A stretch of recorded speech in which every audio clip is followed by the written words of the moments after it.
If you've been living in the United States illegally for over a year, or you've been deemed inadmissible by a consular officer because you previously overstayed your visa, you may be subject to a 10-year bar. Even if you marry a U.S. citizen, you're not able to get your green card from inside the United States. The only way to overcome that is by filing a waiver, extreme hardship waiver, also known as the I-601 waiver. And that's going to be the topic of this video. If you want to know how to qualify for this waiver and what you have to do to make sure you get this waiver approved, stick around and watch this video. Hello everybody, and welcome back to our immigration channel, where we teach you every single week about immigration news, updates, and important immigration topics to empower you with the knowledge you need to be successful in your immigration journey. My name is Jacob Sapochnik, and I'm an immigration attorney located in San Diego, California. In this video, we'll talk about the I-601 Extreme Hardship Waiver, a very important waiver that will help you overcome an overstay of a visa or an inadmissibility charge by a visa officer at the U.S. Embassy. So stick around to the end. The most important tips how to win an I-601 waiver in 2020, 2021, as we are shifting away from this current administration. So what is an I-601 waiver? So once again, if you've been living in the United States illegally for more than a year, you are automatically barred for 10 years if you depart the U.S. In most cases, if you enter the United States without inspection, even if you marry a U.S. citizen, you're not able to adjust your status inside the U.S. And therefore, you have to exit the U.S. and face a U.S. Embassy consular officer for your visa interview. But the moment you leave the country, you'll be automatically barred for 10 years. Therefore, you have to file a 601 waiver. This is a waiver that is based on extreme hardship to your U.S. citizen spouse, the petitioner in this case. The 601 waiver is based on the concept of extreme hardship to the U.S. citizen spouse. But what is extreme hardship? And I think a lot of our clients, a lot of our YouTube viewers who are concerned with this topic, been sending me messages trying to understand what this concept actually means. And if you stick to the end of this video, I'll go through the different levels of hardship to make you understand what you have to do to win your case. The Immigration Service essentially categorized the extreme hardship into 4 levels, going from 1 to 4, where 1 is the strongest factor, all the way through 4, which is the weakest factor, when we determine what is extreme hardship in our client's situation. So let's go through those factors. So for a successful waiver, you should have at least a few level 2 arguments, maybe a couple of level 4 arguments, but definitely at least one level 1 argument to have a strong 601 waiver case. So let's talk about the levels. So level 1 typically includes immediate relatives who are experiencing extreme medical conditions.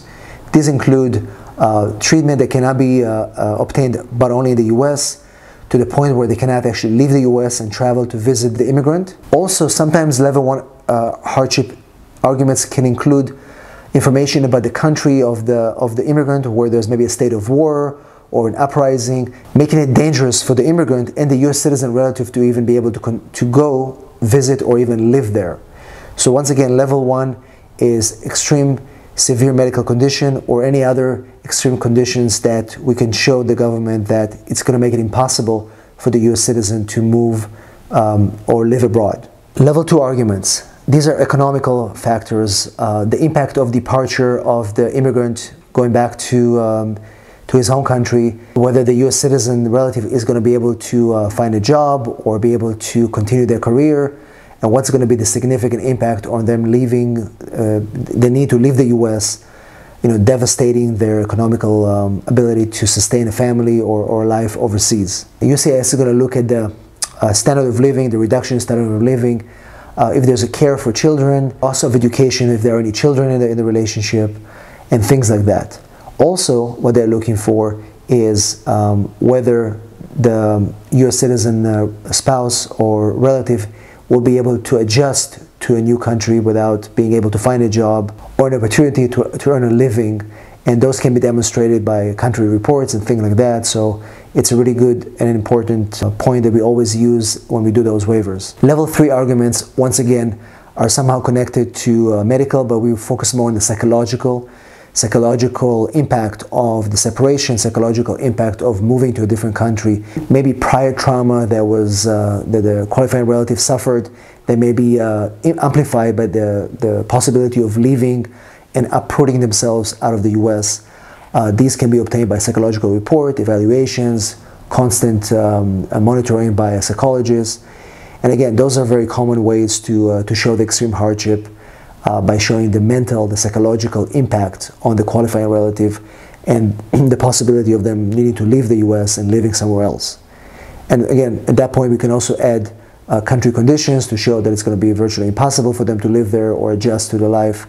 And so the combination of 2 and 3 are very helpful when you try to win those waivers. Level 4 arguments: if we have a qualifying relative which is a parent, elderly parent, we can show that if the immigrant child has to leave the country, then the parents won't be able to support themselves. There's going to be a severe economical impact on the qualifying US citizen's relative, and it's going to create significant hardship for them to live alone in the US. Once again, in this factor we add economical factors, the cost of living, not being able to work, and again, in any of these levels you can add country conditions and show how severe it is and where they're supposed to go, and how impossible it is for them to actually live there and sustain a family life. Now, remember, these were just examples how we work with these different levels and how we present the evidence in our cases, keeping in mind what USCIS is looking for when they evaluate those waivers. In this video, we're focusing on the 601 waiver, which is a general waiver that typically cures overstay and a few other things like misrepresentation. There's also another waiver called I-601A, which is specifically limited to people who only enter the United States unlawfully one time and remain here unlawfully, and that's a 601A waiver, which we'll do another video and discuss that. So once again, hopefully you found this video helpful. Let me know in the comments if you have any questions about 601 waiver, admissibility, or any questions relating to this waiver or any other waiver. Once again, don't forget to subscribe to our channel, give us a big like to make sure that YouTube will share this video with more people just like you. Thanks for watching, and I'll see you on our next video. Watch these 2 videos for more information just like that.